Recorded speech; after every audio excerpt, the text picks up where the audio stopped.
We're recording this right after the All-Star game, which was kind of embarrassing at the end because there were open threes and players were just chucking it from half court and missing it by miles, and it kind of got embarrassing at the end. I'm like, just go dunk. Why embarrass yourself? I mean, it was fun All-Star weekend, but kind of a damn squib to end it, I would say. Yeah. How do you like the All-Star weekend? Not that much. So first of all, I forgot about the dunk contest and I didn't wake up in time, so I watched it on replay. It was good. Somewhere I thought it was overhyped. Like those 540 dunks and what, we've seen all these before. It's not like it's anywhere close to being the first time these are being done. Like, why is everyone going so crazy? It was good, but people are acting like this is some of the reactions. The dunk contest is back. First of all, it can't be back if it's back every alternate season. Like every second year there's a good dunk. People are like, dunk contest is back. Where did it go then? No, I tell you also, the expectation none of the dunks were first time was very low because there were no big names. Yeah, right? whatever, man. Great, but I enjoyed it. I didn't say it was bad. You're confusing one thing with the other. I said none of it was like, oh wow, this is so innovative, amazing. As far as the dunks go, but then the reactions were like they were watching Zach LaVine dunk for the first time. I thought it was a bit much. Like that 540 dunk. Yeah. Oladipo did it with a Black Panther mask, no less. After doing the Wakanda Forever thing with Chadwick Boseman. Fuck off. This G League. No. First of all, G League is such a cheat code. Why is he even allowed in the slam dunk? No, he's no longer G League. He signed a contract with Philadelphia. They signed him up to way with the Sixers now. Because I was actually thinking, otherwise it's such a great marketing strategy for G League. Because anyway, they're trying to get that Ignite program to compete with NCAA. What if you say, okay, come to the G League and as a college or / non-league player, you could participate in the dunk contest with the pros. There was also another game before the All-Star game today. It was a G League All-Star game. And I caught a bit of it on highlights. And the dunks there were crazy. I'm like, they could have a dunk contest of their own. I mean, those guys were flying. That game was more entertaining than the real All-Star game. Although I didn't watch a lot of it because I didn't know a lot of players. But the little I watched, I was like, wow, this is fun. Yeah, but that's why they're G Leaguers, because that's all they can do. Yeah. Oops. And then there's that Kilganon guy who can't even do that. He can only dunk in the parks. So. But he's good. He's exciting. It was okay. I think the 3-point contest was decently entertaining. Skill challenge, whatever, I never care anyway. But skill challenge needs to be better. What is that? I mean, you run it looked like Takeshi's Castle, to be honest. Running through hoops and then passing it into a hoop and then. Exactly. Then it was more embarrassing because the rookies couldn't hit one 3-point shot. One shot. They ended that shooting challenge with 0 points. There's something in the air in Utah. Nobody's hitting threes. The skill challenge should be more like, I don't know, they should play horse or something and just make up all kinds of ridiculous shots instead of. So it was okay. I think the All-Star game was really boring. Really boring. I can't say this enough. Players just didn't give a fuck. Luka, half of them first of all didn't play. LeBron went out in the first quarter or something. Giannis went out after one dunk. Yeah, they couldn't care less. Luka wasn't trying. He was chilling. Jokic was chill max. Kyrie did his thing. I don't know when he got 32 points, 15 assists, but he did his thing and went home. Nobody cared. Where are the dunks? Where's the showmanship? Except for that Tatum LeBron thing, and then that one-on-one with Brown and Tatum. That was pretty much the only highlight. Stinking it up, Team LeBron from 3. I agree. In true LeBron team style. Is the 3-point shot so highlighty that you have to try it from half court all the time? Not everyone's Dame Lillard, not everyone's Steph Curry. Stop trying that. I mean, they were embarrassing themselves. Tatum himself, he got 55 points, but what was that at the end? I mean, he was just trying to go for the points record and it didn't look great at all. Not great scenes, I would say. They looked very sad. Very sad. Fast break, he could have easily set up someone for a score. He tried to take it to the hoop, missed the shot. Got fouled. Yeah, it was sad. He was desperate for the record. Yeah, he was desperate for the record. Finally hit that second free throw. Fun weekend. Won't complain much. I think the 3-point contest was okay. Dame Lillard won. If he didn't win, that would have been a surprise. Because all of these 3-point shooters have at least one of these trophies and Dame did not have. So good to see him win one. I would have been surprised if Halliburton won one because if you remember in the first year of his season, in his first season, they were talking about how pathetic his shot is and that form that he takes, and then he made 31 points in the 3-point contest. And like, whoa. Kevin Huerter. He's improved. He's improved. Tweet that said Kevin Huerter needs Sabonis to pick up the ball from the rack and give it to him. Only then he can shoot threes. He ended up with 8 points. Ouch. Fun weekend nevertheless. Nice break coming up as well for the next few days. We'll see. It's kind of the second half of the season. It's funny that I say second half because there's just like 20 games left, 22 games left for most of the teams. Before we last spoke, after we last spoke, a big trade happened. The trade deadline happened, and then Kevin Durant was one of the players who was traded to the Phoenix Suns. We never got a chance to talk about that. Let's do that now. I have a few more trades to talk about. Let's start off with Kevin Durant to the Phoenix Suns. What was your first reaction to this one? I was surprised because I think on the last time we spoke, I said that, well, Kyrie's gone. I think KD will just ride it out with the Nets for the season at least. And then boom, gone. What was your first reaction to that trade? Not shocked that a trade happened. It was 50-50 for me. I thought the fact that Kyrie was let go, it's probably KD on his way out, because otherwise why would you want to approve of that and then sit with this shit roster? So I knew he was half on his way out, but it could have been, if there's no good offer now, then in the off season. It was that kind of situation. But I'm not shocked he left. I was sure if not now, it will be in the postseason. The move came out of nowhere. I was expecting. I know everyone said Phoenix are primed to make the move. They have whatever it takes, but I didn't think A, they would make a strong move, and B, it would work. But I forgot the new owner angle, like a statement. That was an owner statement. First day at his job, let's go get KD and let's be a contender. Yeah, he got approved, and 2 hours later they got KD. It's like, wow. Absolutely. That's a statement. We'll talk about the Phoenix Suns in a minute.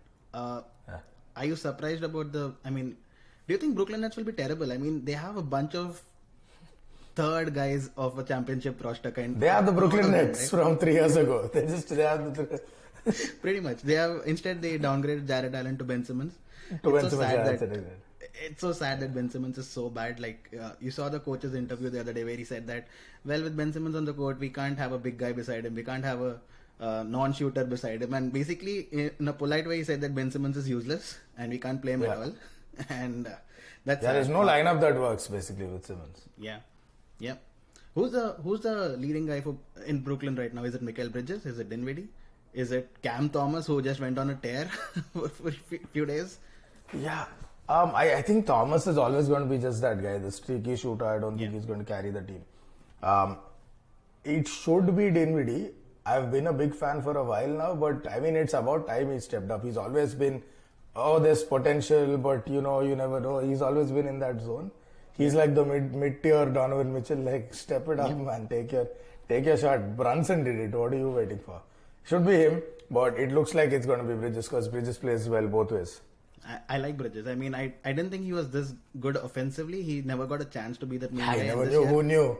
Exactly, right? This year, Booker went out and suddenly started putting 23, 24, 25 every single game. I'm like, wait, there is something here. And then suddenly he goes to Brooklyn and gets 45 in the 40 second. 40 plus, like, wow, he's relocating for threes, hitting those corner threes. Layups are always good. And always defensively, he's been awesome, right? So I like to see him. Also looks like a nice guy to have in your team. Kind of the guy who keeps it together, right? And I saw his interview after he got traded, and he's like, well, it's KD, man. What would you do? I would have traded myself if it was KD. This just speaks volumes of the character of that guy. I think I like it for Brooklyn. I think they got a good haul of it. If letting go of KD was the only way out, I think Bridges, Cam Johnson, and 5 years worth of picks. I think you can't get better than that. That's a decent. I don't think they. No, in the circumstance, it can't get better, right? Because otherwise, KD would get. Exactly. You can't say that they won or lost the trade because, they lost KD. You're always losing the trade. But 5 years down the line, it might turn out to be a great haul. So, never know how that... You saw how it turned out for OKC. They got Shea, and then now they have like 25 picks. Whatever, right? So if they make the right moves, they could just take the first 25 picks next year. Let's see. Yeah. Do you think they're back? You said they're back in the situation that they were like 3 years ago, right? And what did they need then? They needed one superstar. They needed KD in that team, and that would have been an awesome team. The mistake was they went and got 2 superstars, and then that became 3 superstars. And the team, what they were building just kind of broke apart, fell apart. They're back to the same situation. They need just that one superstar, right?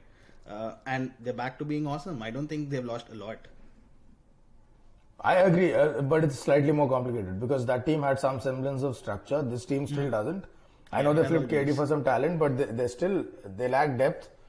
The wing is big man. Okay, they're not terrible. The guy has stepped up. Can't fault him for that. Claxton, I finally remember his name. He stepped up, so it's okay. But they have 2 challenges though. Now, depth they can get, right? Any team, if they choose to, can get.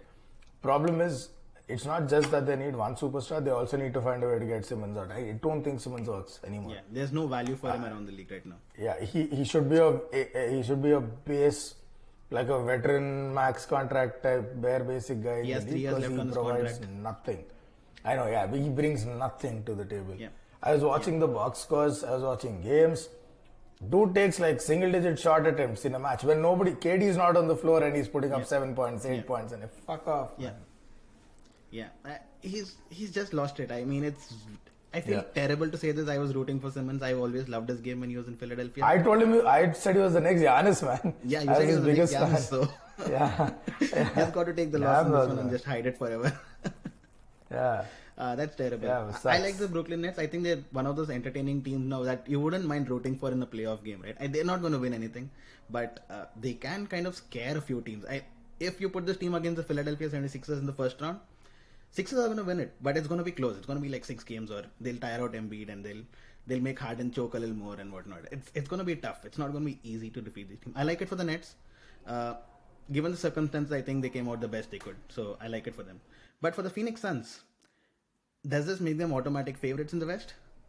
No. I don't No. think so. Wow. Okay. You No. have Chris Paul. This is a team that reached the finals a couple of years back, and you added Kevin Durant to that team. Yeah, and you've lost Bridges, you've lost some level of shooting. Cam Johnson. Cam Johnson wasn't playing much that time. I know. You lost some level of shooting in Bridges, I was going to say, less than Cam Johnson. But look, my problem is two glaring things that A, were a deficiency throughout their run to the finals, and B, caused them the finals, which was they're really not that great defensively. They kind of gave it everything. And by the way, Crowder was a big part of their defense in that run. Crowder is no longer even on talking terms, right? So with Crowder gone, Cam Johnson gone, your guard and perimeter defense, some bumping in the paint, all of that ability is gone. Okay, Aiton's there, happier now, I suppose, now that they reluctantly gave him some money. But Aiton was the biggest reason they lost. He got pummeled in the finals by Giannis. Yeah. And it's going to be no easier this time. Jokic is a different kind of animal, same size, Aiton can't contend. There's a bunch of people in the West, if AD is fit, he can't stop AD. There's a bunch of people that he just can't compete with in the West. And that brings me to Phoenix's biggest problem. In addition to Aiton, they don't defend. Who's going to stop? It's the same thing as the Nets. They've just changed the superstars a bit. Who's defending on this team? Chris Paul's on his last legs. I don't know if he'll even last the postseason. Yeah. KD, by the way, every postseason has found somewhere to get injured here and there. So it's not like he's the most bankable either. It's just D-Book. It's Booker that I feel bad for. I don't know who's going to defend, man. This team's not a sure thing for sure. They have a good shot, but not outright favorites. Okay. Are they stronger than a lot of teams? Like, are they stronger than the Yes. Warriors right now? Yes. Are they stronger Right than now, the yeah. Warriors right Yeah. now? Yeah. Are they stronger than the Yeah, Clippers? but, hold on. The Warriors, by the way, wild stat, right? Their preferred starting five when they play, they've been the best team in the NBA in points differential. And their points differential is so high, they're better than the KD Warriors from a few seasons ago. Yep. So, That's but yes, incredibly right now. ridiculous. Yeah, but okay, right now, yeah, sure. They're better than the Warriors.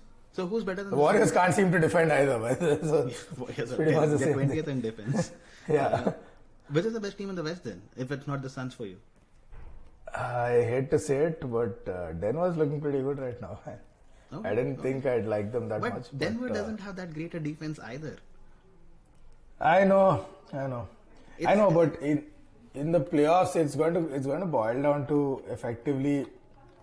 It'll be man to man, right? In the end, in playoffs, not defensive schemes. I'm saying the outcome will be a man to man battle, which is you got Jokic, you got Aiton. That's a foregone conclusion. With KD, Aaron Gordon, you have a shot. Okay. Nobody stops KD, yeah. But you stop him from going on a rampage. Aaron Gordon, you have a shot at defending KD. Yeah, it's like what Wiggins did to Luka last year. Exactly. You have a shot. We can say that to a bunch of people last year. You have a shot. He did it to Tatum. Yeah, exactly. Yeah. So they're in the shot. Phoenix has nobody. When the Nuggets come this way, Nuggets have shooting. They have incredible playmaking. Yeah. God bless Jamal Murray if he decides to turn into himself again in the playoffs. Then there's that. Yeah. There's Joker and MPJ. And there's a lot of people off the bench as well. They got in Thomas Bryant now from the Lakers. They have Bruce Brown as they have Bryant now. I completely as a forgot backup about to Joker. Yeah. I like Denver. I think they're built much better than the Suns. I'd fancy them over the Suns. I like that too. I think I like the Denver better than the Suns too. Just because Chris Paul playing every alternate day when it comes to the playoffs, he's every year he's gotten injured. So what is to say that he won't get injured again, right? And then Kevin Durant, he's great. But the last time he played a playoff series, he got swept. So let's not forget that. So Suns are strong, but I wouldn't pick them yet. I am still skeptical about this whole Booker, KD, Chris Paul debate, and I don't know. I mean, let's see them play a few games yet, and also let's see if KD's fitness holds up, because that's the biggest concern. Over the last year and a half or so, he's been shaky again. He's not exactly been. Whenever he plays, he's himself, but he's missed a whole bunch of games. But in the West, by the way, we fine in the West. No love for the Grizzlies in the playoffs. Yeah, let's talk about the Grizzlies and Ja Morant, right? They've been on a losing streak. They've lost like 8 of the last 10 or something like that. And they're still second. No real moves. They were talking about bringing in Anunoby and giving away all the future picks. Didn't happen. The only move they made was for Luke Kennard, which I think was good, but it hurts them defensively. You can't have Morant and Luke Kennard play together in a playoff game. Together at the same time at the court, right? They'll just get ripped apart because Morant doesn't defend, Kennard cannot defend, and I think they're going to get ripped apart. I like the move. I don't think it's a game changer for them. Yeah, it's not, and also Kennard, enough with this guy. Everyone keeps bringing him up like he's some great score. When he came to the Clippers, that's spot on, right? The league is a flood of good 3-point shooters. That's it. The league is like, there's no shortage of good. Markkanen's a good 3-point shooter now, man. Markkanen is a good 3-point shooter. I'm not joking. Yeah. Just look at the bloody All-Star game. Nobody's dunking anymore. Everyone's just shooting threes. So, yeah, he's okay. I think he's not saying he's a bad player, but people talk about him a little, hype him up a little too much, like he's Lou Williams from 5 years Again, ago. it's that, like, what did you expect out of Markkanen coming into the season? Nothing. He was considered a failure in Chicago. That's he true. was considered a failure in Cleveland, and now he's an All-Star. So that's why the hype, I think. And he's the only guy who came with an all-star mindset to the all-star game, by the way. He was the only guy who showed up. Amazing. I loved his performance. That's fair enough. Okay. But yeah, Grizzlies, whatever. They're not going anywhere. Fuck the Grizzlies. They know fine in the West if that grammatically adds up. Do you like the move the Clippers made? They got rid of Reggie Jackson. They got in Mason Plumlee, who I think will be a backup for Zubac. They added Eric Gordon. They added Bones Highland. They didn't really shake their starting 5, right? They I don't know what they're starting. They don't need to. They shake themselves every alternate week. They shake up their roster. They don't need to. They didn't really shake their core as such, but they added to their depth, which I think would be useful for them in the playoffs. You can play Eric Gordon in big minutes. You can play Mason Plumlee in big minutes. I think he can hold his own. Right? He's not going to get you 20 points, but he can hold his own. Do you like? And of late, the Clippers have been on a surge. Kawhi Leonard is averaging 28.6 rebounds. That time of the year. Month. Averaging a 50-40-90, by the way, sneakily, nobody's even talking about him. Defensively, he's as good as Kawhi Leonard can be. And given everything holds up, are the Clippers the favorites in the West? No. Sure. Yeah, sure. Let's do this. One more year, 4 fucking years in a row, let's do this.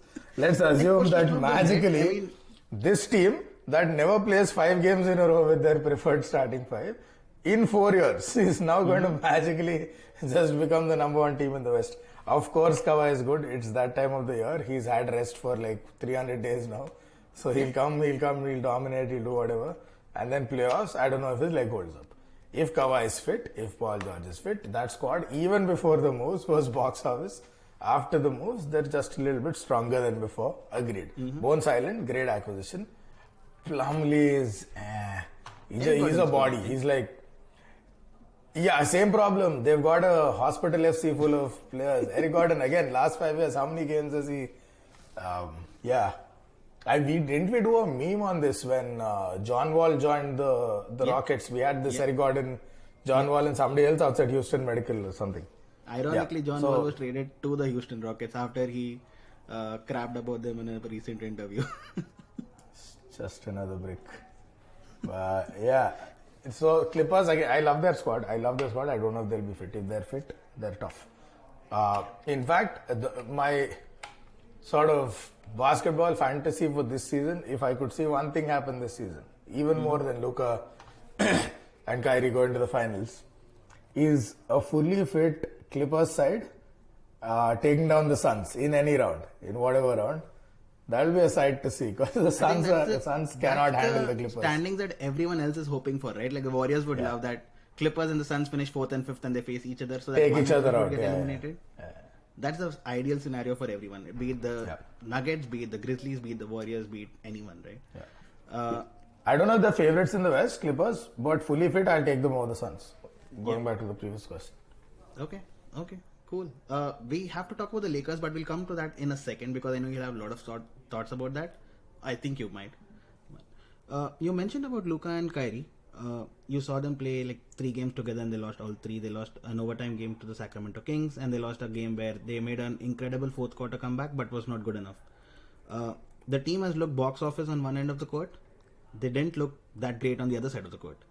How do you see this combination working out? Do you think they're going anywhere in the playoffs? Do you think they've gotten better than what they were with Dorian Finney-Smith and Dinwiddie?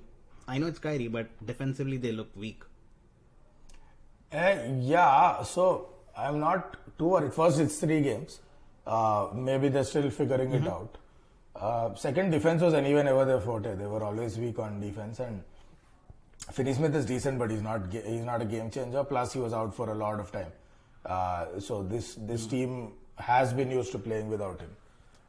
Not a big loss. Dinwiddie is no loss at all on defense. It's not like he does a lot at that end of the floor. So effectively, can Kyrie replace Dinwiddie and DFS offense? Yeah. Can he replace the defense? Maybe not, but it's not a whole lot of gap. Defense has always been their weakness. Okay. It's been exposed before. It's continuing to get exposed. It's an experimental lineup. I don't think they'll go the distance in the playoffs. It's something I'd like to see work. That's why I mentioned conference finals, but I don't think it's anywhere likely. They still need at least one more piece, a wing defender, a big man, something. Okay, great. You want to talk about the Lakers? They got rid of Russell Westbrook finally. They added more than what I thought they would get. They added D'Angelo Russell, which is a nice pickup. They added Beasley, who's a great pickup. They added Mo Bamba for Pat Beverly, so that's that good. worked out as well. Does it make them any stronger than what they were? It does. So the squad on paper, it does. It makes them much stronger because they now have so much 3 shooting. Because D'Lo not only shoots the 3, he can do it off his own dribble and create here and there for others. That's a big skill set to have. Yeah. True. With Beasley and with Rui now, that they added recently, Rui Hachimura.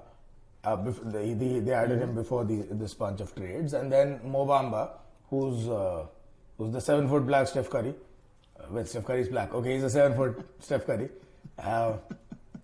The squad's stronger, but my issue is, it wasn't that, it was a shit squad, but even with that squad, LeBron and AD fully fit means they're going deep in the playoffs, if not more. Slight improvements to the squad, and that's a NBA Finals contender. Sadly, that's their reality. They're no different from the Clippers. When they're fit, they're a good team. It's just they're hardly ever fit all in one shot. Even when AD is fit, he's on the floor. Half the time he's either avoiding injury or just coming back from injury, and he's not fully nimble yet.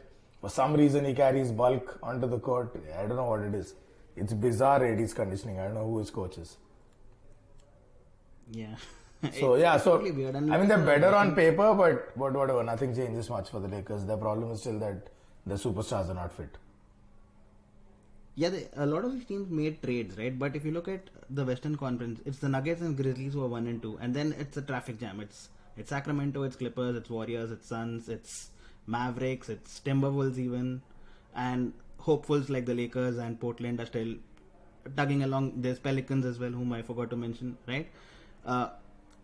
Now only 4 teams are going to make it to the second round of the playoffs. That means there's going to be like 5 or 6 teams that are going to be like extremely disappointed. If you had to pick today, what are the 4 teams that are going to be in the final 4 in the Western Conference? Who would you pick? Oh, in the West? Yeah. Yeah, so Nuggets are a foregone conclusion. I mean, everyone wants to make the finals. Yeah, wait, sorry. Your line broke up. What I wanted to ask was, are you asking about the bottom 4 for the play-ins or the top 4 in the West?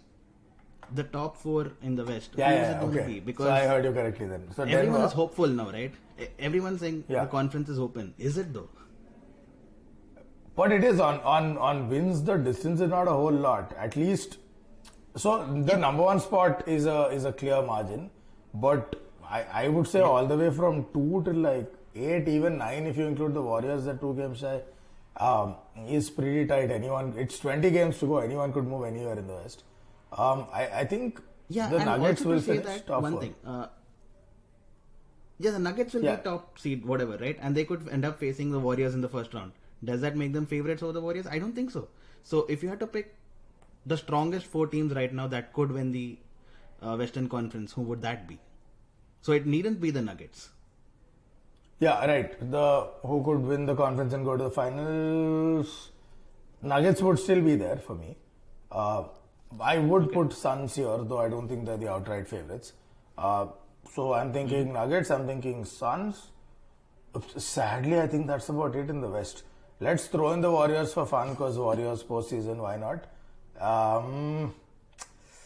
Maybe Clippers. It really sucks the West. It really sucks the West because I think it's between Denver, Yeah. Phoenix, and maybe the Warriors. One of them is going to go through because everyone else is just garbage. One of these guys will have to fuck it up to allow the others to go through. Because I mean, who do you have? You have Grizzlies, no way. I agree. Kings, first timers. Clippers, who the hell knows when they fit. Mavs, no way. Pelicans, Yeah. first time, outside shot, underdogs. I'll give them that. But So are you saying the Mavs are not good enough to win even a single series, single round?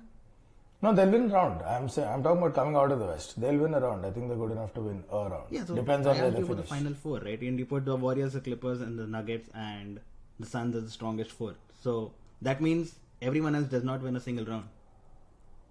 Or to get no. I thought your question was pick 4, one of whom will for sure go to the finals. I twisted your question a bit. If you're asking, okay. no, because no, see, it's futile to try and pick the final 4. If what you mean by final 4 is the 4 teams that will play the conference semis, it's futile because that doesn't rest on strength alone.